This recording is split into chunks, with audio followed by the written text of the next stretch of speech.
Antes de que los videoclips dictaran cómo vestirse, hablar o moverse, antes de que la música tuviera imagen, actitud y narrativa visual, hubo un pequeño grupo de ejecutivos, creativos y soñadores obsesionados con una sola idea: la música no solo debía escucharse, debía verse. No venían de la industria musical tradicional. No venían del cine clásico.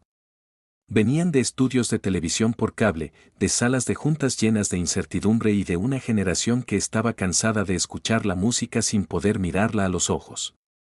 Y aunque hoy MTV es sinónimo de cultura pop, reality shows, polémica, rebeldía juvenil y transformación constante, su historia comenzó como una apuesta arriesgada, casi absurda, en un momento donde nadie creía que alguien pudiera ver música durante horas.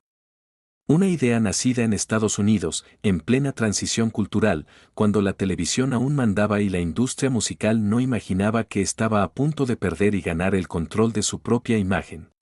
Bienvenido a Marca Detrás, donde descubrimos los orígenes de las marcas que hicieron historia.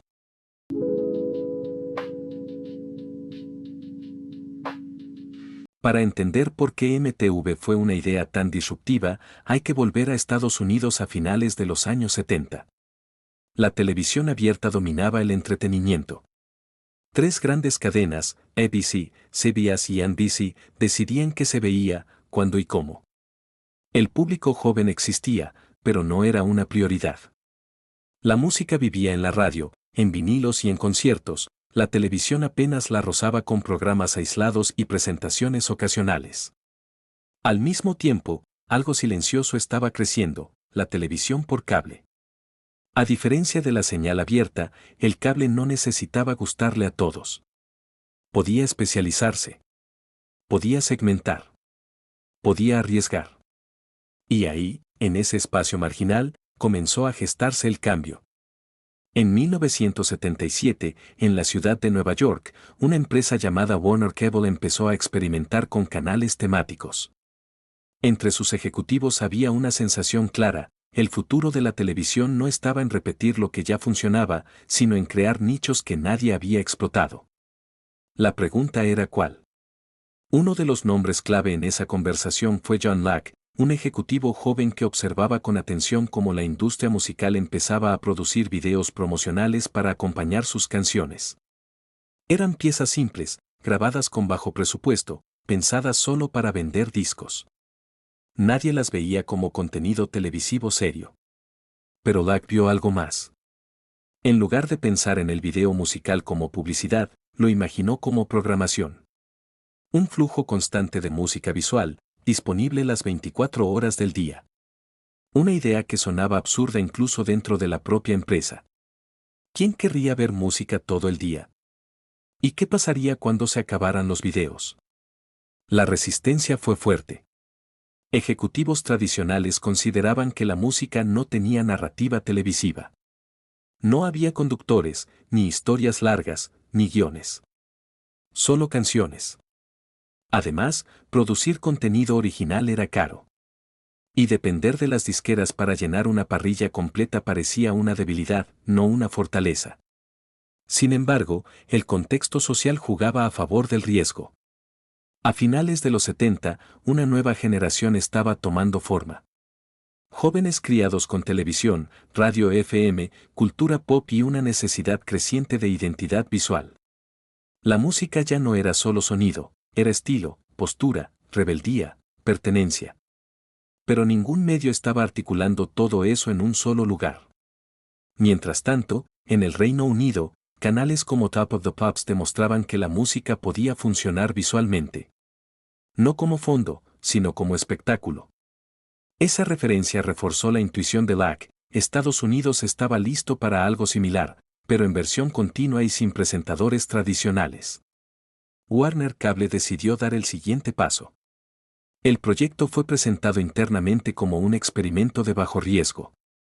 Un canal nuevo, sin grandes estrellas, sin estudios propios y con una dependencia casi total del material que las disqueras ya estaban produciendo. La clave estaba en convencer a alguien más de financiar la locura. Ahí entró American Express, que aceptó patrocinar el proyecto inicial. No por amor a la música, sino por visibilidad.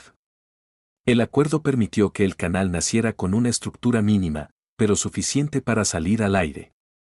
El nombre llegó después, Music Television. MTV. No había certezas. No había precedentes. Solo una intuición compartida por unos cuantos, que la música, vista a través de una pantalla, podía convertirse en algo más grande que la radio. Lo que ninguno de ellos imaginaba era que estaban a punto de alterar no solo la televisión, sino la forma en que una generación entera se vería a sí misma. La madrugada del 1 de agosto de 1981, en Estados Unidos, ocurrió algo que en ese momento pareció menor, casi experimental, pero que con el tiempo se convertiría en un punto de quiebre cultural. A las 12:01 de la mañana, MTV salió oficialmente al aire desde Nueva Jersey, con una transmisión simple, austera y sin celebraciones grandilocuentes. El primer video que apareció en pantalla fue Daddy O Kill the Radio Star de The Buggles. La elección no fue casual. La canción hablaba precisamente del cambio de era, de cómo una nueva tecnología estaba desplazando a la anterior. Sin saberlo del todo, MTV estaba anunciando su propia misión desde el primer segundo. La señal no llegó a todo el país. De hecho, solo estaba disponible en unos pocos hogares con acceso a cable. No había grandes campañas publicitarias ni expectativa masiva. Para la mayoría de la industria musical, MTV seguía siendo una curiosidad. Dentro del canal, el ambiente era de incertidumbre absoluta. El equipo era pequeño, joven y con poca experiencia televisiva tradicional. No había conductores famosos ni estructuras rígidas. En su lugar, aparecieron los VJS, presentadores informales, cercanos, casi improvisados, que hablaban directamente a una audiencia que aún no sabían si existía. Nombres como Mark Goodman, Nina Blackwood, JJ Jackson, Martha Quinn y Alan Hunter se convirtieron rápidamente en el rostro humano de una señal que, paradójicamente, giraba en torno a la música. No eran periodistas ni estrellas. Eran guías. Compañeros nocturnos. Voces que conectaban canciones con contexto, con emoción y con actitud. Pero el verdadero problema apareció muy pronto, no había suficientes videos. A principios de los años 80, la mayoría de las disqueras no producía videoclips de forma sistemática. Eran costosos, poco rentables y considerados material promocional secundario. MTV necesitaba horas y horas de contenido, pero el catálogo era limitado. La solución fue una mezcla de insistencia y oportunidad. El canal empezó a presionar a las disqueras, prometiendo exposición constante a cambio de material. Para artistas nuevos o en ascenso, MTV se convirtió en una vitrina invaluable. Para otros, seguía siendo un experimento arriesgado. El resultado fue inmediato. Bandas que tenían presencia visual fuerte comenzaron a destacar. El aspecto, la narrativa del video y la identidad estética se volvieron tan importantes como la música misma. La radio ya no era suficiente. La imagen empezó a definir el éxito. MTV, sin proponérselo explícitamente, estaba creando una nueva regla en la industria: si no podía ser visto, no podía ser escuchado. Ese cambio alteró la relación entre artistas y público. La música dejó de ser abstracta. Ahora tenía rostro, estilo, movimientos y escenarios. Los jóvenes no solo escuchaban a sus ídolos, los imitaban. La ropa, el peinado, la actitud, todo se amplificaba a través de la pantalla. Pero no todo era celebración. Desde el inicio, MTV fue criticado por su falta de diversidad.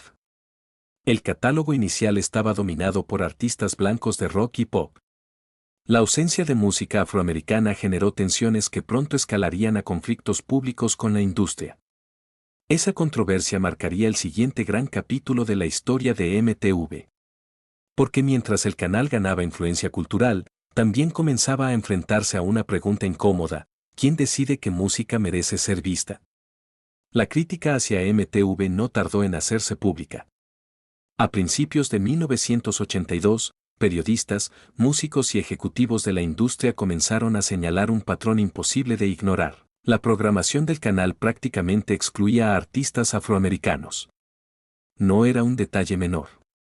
En una industria donde el soul, el funk, el R&B y el naciente hip hop ya estaban transformando la música popular, MTV parecía vivir en una burbuja monocromática. La defensa oficial del canal era técnica. Ejecutivos de MTV argumentaban que su enfoque era el rock y que muchos artistas afroamericanos no producían videos alineados con ese formato. Pero esa explicación empezó a desmoronarse cuando figuras clave de la industria levantaron la voz. Uno de ellos fue David Bowie. En una entrevista televisiva de 1983, Bowie cuestionó directamente a MTV por su falta de representación, preguntando cómo podían ignorar a artistas que ya dominaban las listas de popularidad. No fue una crítica ideológica, fue una observación estratégica. MTV estaba dejando fuera una parte fundamental del mercado. La presión aumentó desde otro frente, las disqueras. CBS Records, una de las más influyentes del momento, comenzó a exigir mayor rotación para sus artistas afroamericanos, advirtiendo que retiraría contenido si MTV no abría espacio. El mensaje era claro, la diversidad no era solo un asunto cultural, también era un negocio. El punto de quiebre llegó en 1983 con el lanzamiento de Billie Jean de Michael Jackson. El video no solo era visualmente sofisticado, era narrativo, elegante y perfectamente diseñado para televisión. Cuando MTV finalmente lo colocó en rotación, ocurrió algo que nadie dentro del canal esperaba, la audiencia respondió de forma inmediata y masiva. Las cifras de rating subieron. La conversación cultural explotó. Y el precedente quedó establecido. Poco después, MTV empezó a rotar Beat It y más tarde Thriller, un video que redefiniría por completo el concepto de videoclip. Con una duración cinematográfica, una historia clara y una producción inédita para el formato musical, Thriller convirtió al videoclip en evento cultural. A partir de ese momento, MTV dejó de ser solo una señal musical. Se convirtió en el árbitro del estrellato. Artistas como Prince, Whitney Houston, Lionel Richie y Run DMC se encontraron en MTV una plataforma que amplificaba su impacto global. El hip hop, que hasta entonces había sido un fenómeno mayormente local y urbano, comenzó a filtrarse hacia audiencias que nunca habían tenido contacto con él. Pero el cambio no fue únicamente racial. También fue estético y narrativo. Los videos se volvieron más ambiciosos. Ya no bastaba con grabar a una banda tocando frente a una cámara. Había que contar historias, construir personajes, generar memorabilidad.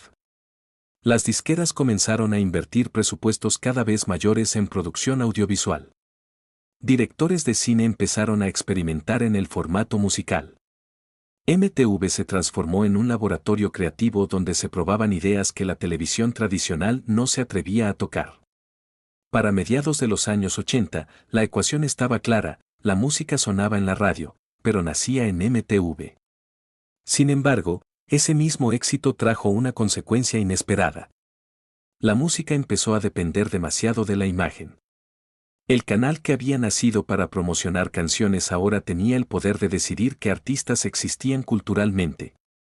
MTV había ganado influencia, y con ella, una responsabilidad que aún no sabía cómo manejar. La siguiente etapa llevaría esa influencia al extremo, convirtiendo a MTV en el centro absoluto de la cultura juvenil global. Hacia 1984, MTV ya no era solo un canal musical. Era un termómetro generacional. La música seguía siendo el corazón de la señal, pero lo que realmente estaba ocurriendo era algo más profundo. MTV estaba enseñándole a una generación cómo vestirse, cómo hablar, cómo moverse y, sobre todo, cómo verse a sí misma. El videoclip se había transformado en un acto de identidad. Artistas como Madonna entendieron esto antes que nadie. No se trataba únicamente de canciones pegajosas, sino de construir una narrativa visual provocadora, incómoda y deliberadamente desafiante.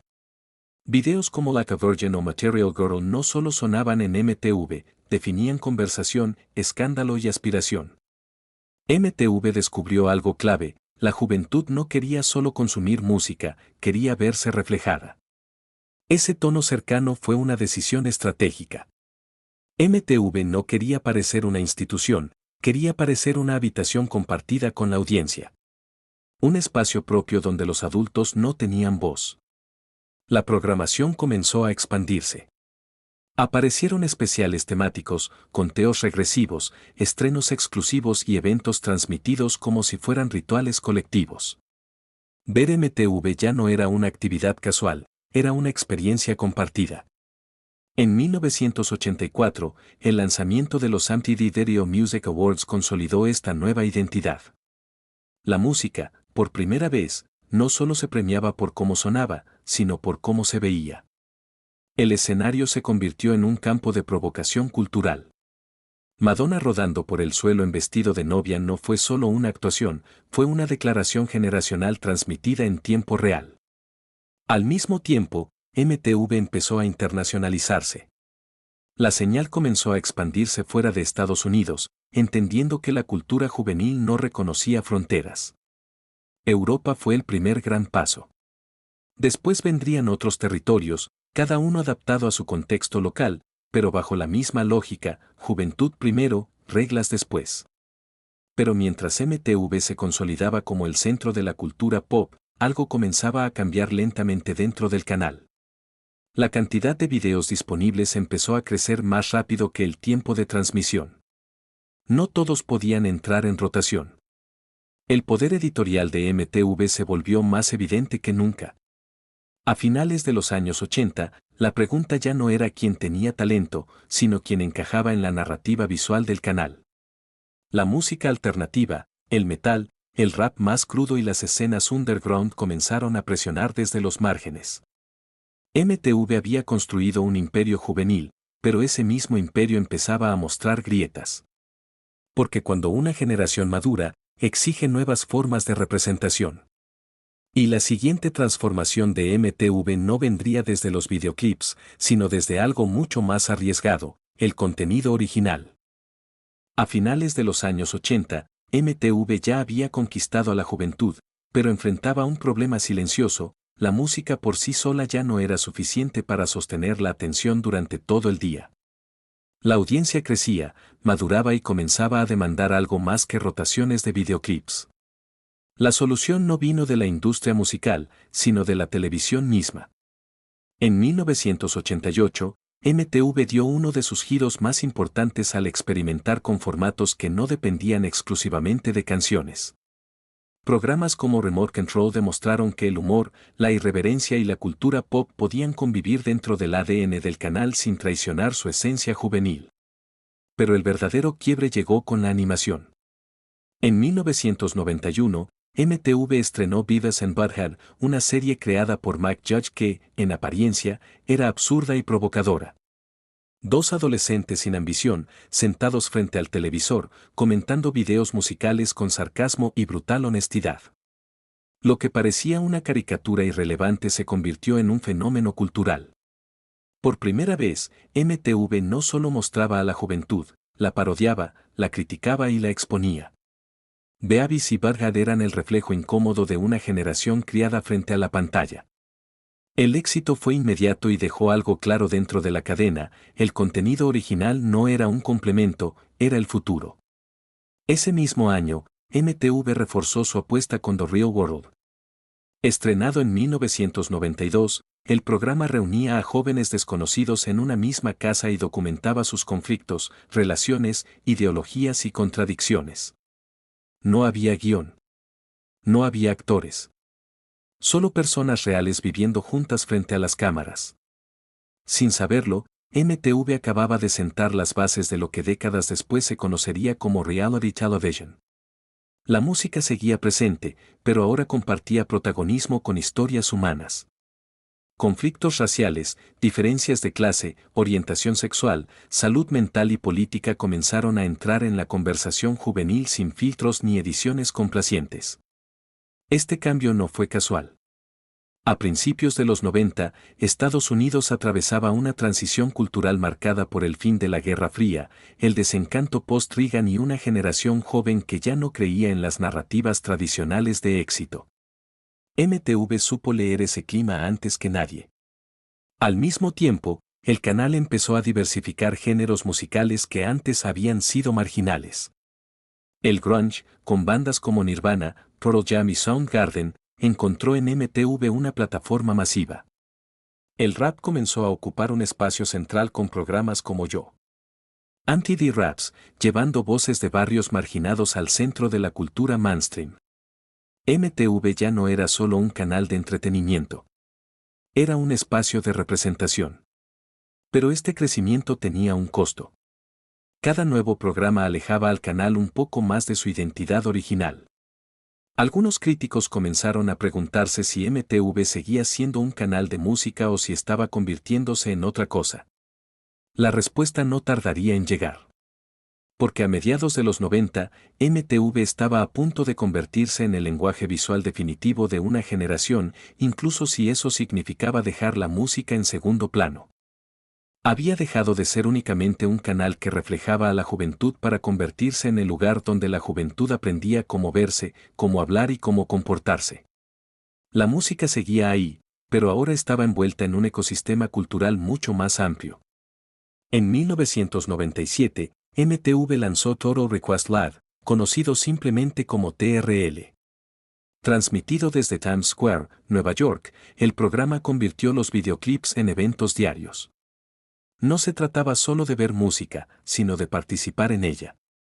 Los fans votaban, esperaban, gritaban frente al estudio y sentían que formaban parte de algo colectivo. TRL transformó a los artistas en figuras culturales inmediatas. Britney Spears, Backstreet Boys, NSYNC, Eminem, Christina Aguilera y Destiny's Child no solo eran músicos, eran símbolos generacionales moldeados por la exposición diaria.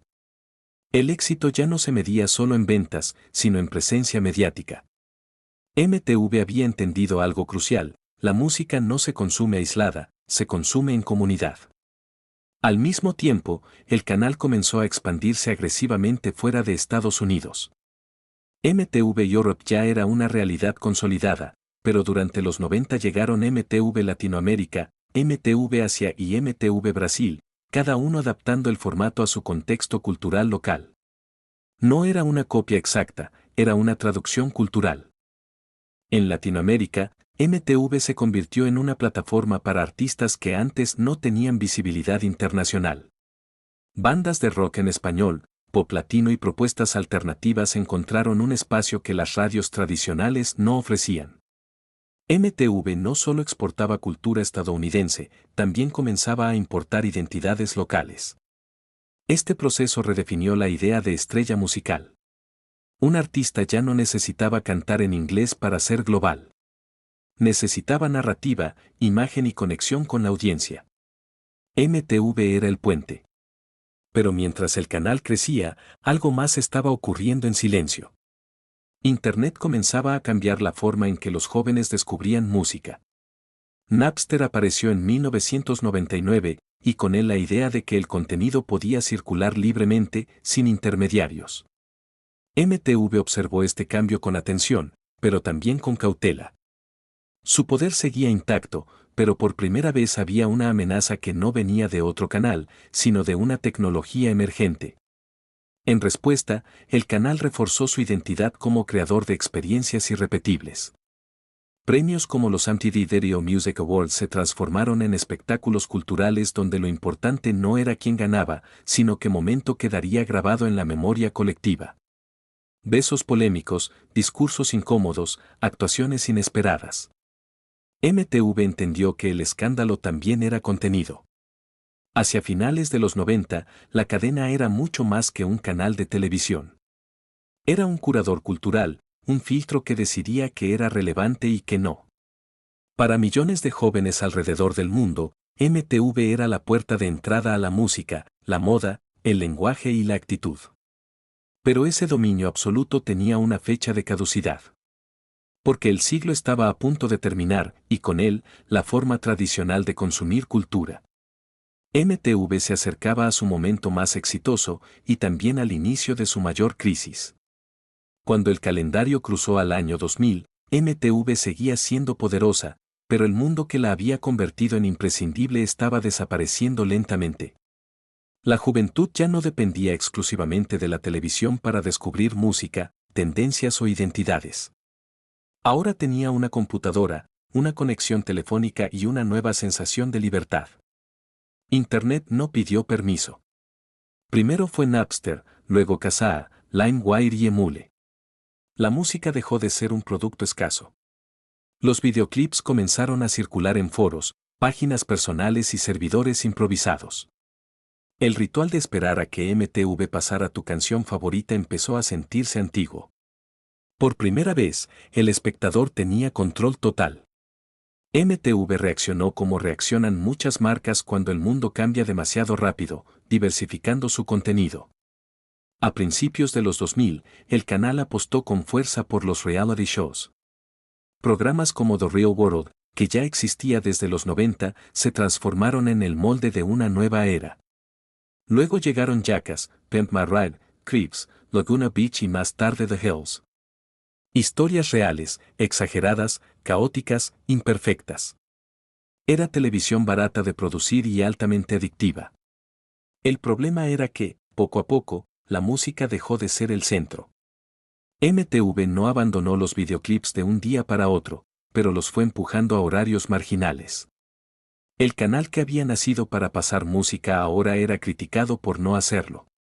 La paradoja era brutal, MTV seguía influyendo en la cultura juvenil, pero ya no a través de aquello que le había dado identidad. Mientras tanto, YouTube nació en 2005. Ese fue el golpe definitivo. Por primera vez existía una plataforma diseñada específicamente para consumir video bajo demanda, sin horarios, sin intermediarios, sin curaduría centralizada. Los artistas ya no necesitaban a MTV para lanzar un videoclip. Podían subirlo directamente y medir su impacto en tiempo real. MTV dejó de ser una puerta obligatoria y se convirtió en una opción más. Internamente, la cadena enfrentaba una crisis de identidad. ¿Era un canal musical? ¿Un canal de entretenimiento juvenil? ¿Una fábrica de realities? Viacom, su empresa matriz, comenzó a priorizar métricas de audiencia inmediata sobre construcción cultural a largo plazo. La juventud, por su parte, estaba migrando. Ya no se reunía frente al televisor. Estaba en MySpace, en foros, en descargas nocturnas, en los primeros iPods. La cultura dejó de ser lineal y se volvió fragmentada. MTV intentó adaptarse. Lanzó plataformas digitales, experimentó con contenidos online, rediseñó su imagen gráfica una y otra vez. Pero había algo que no podía recuperar, el monopolio de la atención. Para finales de la década, MTV seguía siendo reconocida, pero ya no era indispensable. Había pasado de ser el lugar donde nacían las tendencias al lugar donde se comentaban cuando ya estaban en marcha. Y aún así, su huella era imborrable. Porque aunque el canal perdía relevancia directa, había moldeado durante 20 años la forma en que la industria entendía la música, la imagen y la juventud. Todo lo que vino después, YouTube, influencers, cultura viral, tenía un ADN que MTV había ayudado a crear.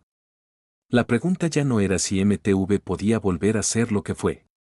La verdadera pregunta era si una marca tan ligada a una era podía reinventarse sin traicionarse. Entrar a la década de 2010 fue para MTV como mirarse al espejo y no reconocerse del todo. La marca seguía siendo famosa, su logo seguía siendo uno de los más identificables del planeta, pero su función cultural ya no estaba clara. El mundo que había construido MTV ahora vivía en otros lugares y a otra velocidad. Las redes sociales redefinieron por completo el concepto de celebridad. YouTube convirtió a cualquier persona con una cámara en un potencial creador. Instagram transformó la imagen en moneda diaria. TikTok, años después, haría lo impensable, convertir clips de segundos en lanzadores de carreras musicales globales. Todo aquello que MTV había hecho primero, ahora existía sin MTV. La respuesta del canal fue abrazar el entretenimiento juvenil sin complejos. MTV dejó de intentar ser el epicentro musical y comenzó a operar como un espejo de la cultura pop contemporánea. Reality shows más extremos, más emocionales, más diseñados para conversación digital. Programas como Teen Mom, Jersey Shore o Catfish no buscaban definir una generación como lo había hecho Smells Like Teen Spirit, buscaban acompañarla. Al mismo tiempo, la música regresó, pero transformada en evento. Los MTV Video Music Awards se convirtieron en el verdadero corazón musical de la marca. Ya no era la rotación diaria lo que importaba, sino el momento viral. La actuación polémica. El beso inesperado. El discurso incómodo. MTV entendió que, en la era de las redes, el valor no estaba en la continuidad, estaba en el impacto. Cada VMA era diseñado para romper Internet. En paralelo, la nostalgia empezó a jugar un papel central. MTV comprendió algo que pocas marcas aceptan a tiempo: su pasado era uno de sus activos más valiosos. Programas especiales, rankings históricos, revivals, homenajes. La cadena comenzó a hablarle no solo a adolescentes, sino a adultos que habían crecido con ella. La marca ya no representaba solo juventud, representaba memoria cultural. Internamente, esto generó una dualidad compleja. Por un lado, MTV necesitaba seguir siendo relevante para nuevas generaciones que nunca habían visto un videoclip en televisión. Por otro, debía honrar a una audiencia que asociaba el canal con momentos formativos de su identidad. Esa tensión se volvió el eje de su estrategia. Mientras tanto, Viacom se reestructuraba. Fusiones, rebrandings, ajustes de catálogo. MTV pasó a formar parte de un ecosistema más amplio donde su rol no era liderar, sino complementar. Ya no cargaba con la responsabilidad de definir la cultura juvenil global, pero sí con la de seguir siendo un símbolo reconocible. En muchos sentidos, MTV dejó de ser una brújula y se convirtió en un archivo vivo. Y sin embargo, algo seguía intacto. Cada vez que un artista aparecía en un escenario de MTV, cada vez que el logo animado aparecía en pantalla, cada vez que una generación escuchaba su nombre, se activaba una conexión emocional inmediata. Porque aunque el medio cambió, la idea detrás de MTV seguía siendo poderosa: la cultura joven merece su propio espacio, su propio lenguaje y su propio ritmo. Hoy, MTV ya no es el canal que pasaba videoclips las 24 horas. Y, paradójicamente, eso no significa que haya fracasado. Significa que cumplió su misión antes que nadie más. MTV no solo mostró música.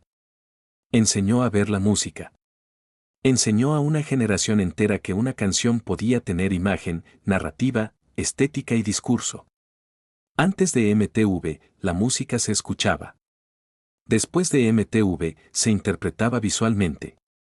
La cultura del videoclip, esa que hoy domina TikTok, YouTube Shorts, Instagram Reels y cualquier plataforma de video corto, no nació con los smartphones. Nació en una era analógica, cuando un grupo de ejecutivos decidió que la juventud merecía un canal propio y que la música podía ser televisión. Ese cambio fue irreversible. Los artistas que hoy entienden su imagen como parte esencial de su obra, desde Beyoncé hasta Billie Eilish, son herederos directos de una lógica que MTV normalizó. La idea de que un lanzamiento no es solo una canción, sino un universo visual, una narrativa y una identidad, fue sembrada por ese canal que transmitía desde Nueva York en 1981. Incluso cuando MTV dejó de ser el centro musical, su influencia ya estaba incrustada en la industria. Los sellos discográficos aprendieron a pensar en imágenes. Las marcas aprendieron a hablar en lenguaje joven. Los medios entendieron que la cultura pop no era superficial, era estructural. MTV también demostró algo más profundo: que la juventud no es una etapa pasajera, sino una fuerza cultural constante. Que cada generación necesita verse reflejada, aunque eso implique incomodar a la anterior. Que el cambio no siempre se ve elegante, pero siempre es necesario. Por eso MTV no desapareció. Se transformó. Hoy vive en formatos distintos, en plataformas distintas y con lenguajes distintos. Ya no dicta que es cool, pero sigue entendiendo cuando algo lo es. Ya no lidera la conversación, pero sigue siendo parte del vocabulario cultural global. Y quizás ese sea su mayor logro. MTV no se quedó atrapada en la nostalgia ni intentó competir con un mundo que se movía más rápido que la televisión. Aceptó su lugar como pionera. Como detonador. Como el canal que abrió una puerta que ya nadie pudo cerrar. Porque detrás de cada video viral, de cada artista que piensa en imagen, de cada joven que entiende la música como identidad, hay un eco lejano de aquella primera transmisión. Ladies and gentlemen, rock and roll. Y con eso, La cultura nunca volvió a ser la misma.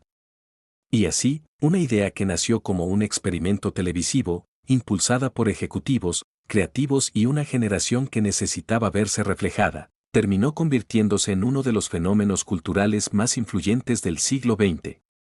MTV no solo cambió la televisión, cambió la forma en que la música se veía, se entendía y se vivía. Transformó canciones en imágenes, artistas en íconos y a la juventud en el centro de la conversación cultural global. Si te gustó esta historia y quieres descubrir los orígenes de más marcas que hicieron historia, no olvides suscribirte a Marca Detrás, dejar tu like y activar las notificaciones. Porque detrás de cada gran marca, siempre hay una historia que merece ser contada.